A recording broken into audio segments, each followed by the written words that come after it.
Les États-Unis vont très mal. Les États-Unis vont très mal et personne n'ose le dire et c'est très très grave.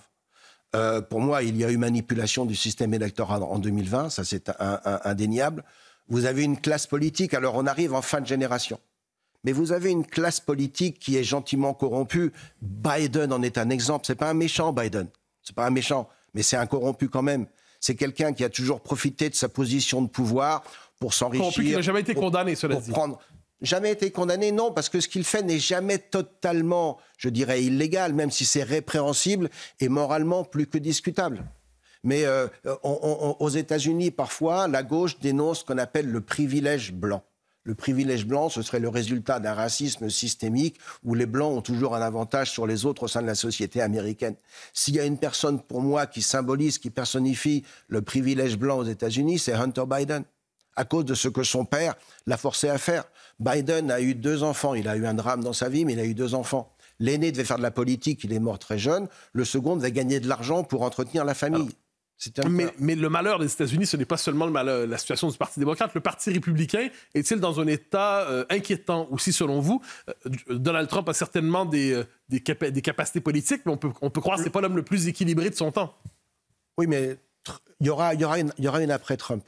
Et il faut que l'épisode Trump, pour moi, parvienne à son terme. Néanmoins, le changement générationnel s'est déjà fait chez les Républicains.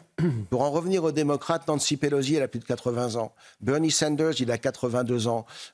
Elizabeth Warren, elle a 75 ans. Vous avez toute une génération de très vieux dirigeants qui sont là depuis des années, qui font la politique à leur façon, qui connaissent tout le monde, qui sont parfaitement introduits, qui sont capables de vous introduire. Et d'ailleurs, l'une des difficultés du Parti démocrate aujourd'hui, pourquoi est-ce qu'on ne remplace pas Joe Biden? Parce qu'on n'a personne de fiable pour le remplacer et personne qui ait une meilleure chance que lui, peut-être, de battre Trump en novembre, même si aujourd'hui ça paraît très compromis. Quand vous regardez le Parti républicain, ce changement générationnel, il a déjà eu lieu. Regardez par exemple les candidats que l'on présente pour être vice-président de Donald Trump. Il y a 3 femmes qui sont des quadras. Vous avez 3 hommes dont un seul est un sexagénaire. Les autres sont plus jeunes. Le gouverneur de la Floride, Ron DeSantis, c'est un quinquat. Et donc vous avez Tim Scott à 40 ans. Tim Scott est un sénateur de Caroline du Sud, noir, qui a un très bel avenir. Byron Donalds, qui est un représentant de Floride, noir également, a un très bel avenir politique. Vous avez une nouvelle génération républicaine qui est déjà en train d'émerger et qui prendra la suite. On n'a pas encore vu ça apparaître chez les démocrates. Et ce qui est préoccupant chez les démocrates, c'est que l'aile qui monte est l'aile la plus radicale, la plus à gauche.